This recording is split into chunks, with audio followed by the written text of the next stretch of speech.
তো আমরা এখন ক্রুজ ডেকে পৌঁছে গেছি, ফাইনাল ডেস্টিনেশন।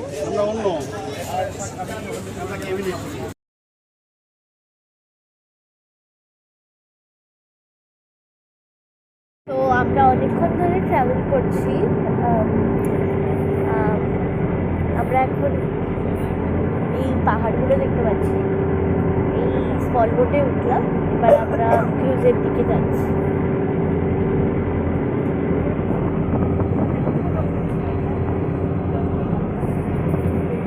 আমরা এখন ক্রুজের ভেতরে আছি। আমার ক্লাসটা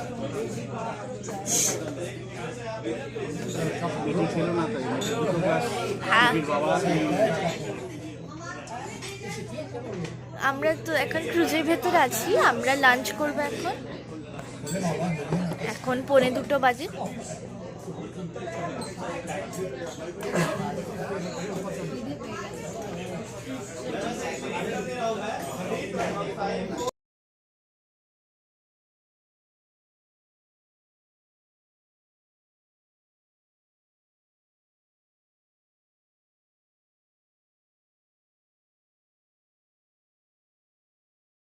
এখন অ্যারাউন্ড 3:30 বাজে।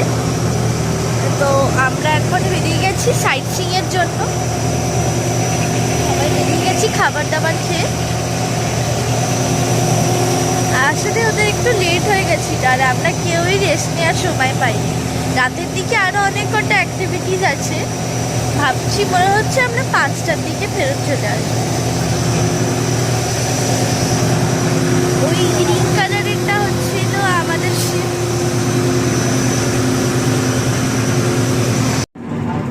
এখান থেকে ঠিক 200 কিলোমিটার দূরে হচ্ছে চায়না বর্ডার, হ্যালং বে। এটা প্যাসিফিক ওশানের মানে প্যাসিফিক ওশানের একটা পার্ট। এইখানে হ্যালং বে থেকে ঠিক যে আমি যেখানে দেখাচ্ছি ঠিক ওই যে এরিয়াটা, ওইটা 200 কিলোমিটার দূরে হচ্ছে চায়না বর্ডার। মানে কেউ যদি জলে ঝাঁপ দেয়, সে সাঁতরে চায়নাতে চলে যেতে পারবে। আমরা সবাই ফেরত চলে এসেছি আবার। এখন একটু লম্বা একটা রেস্ট নেব। সিরিয়াসলি সবাই ঢুলছিলাম।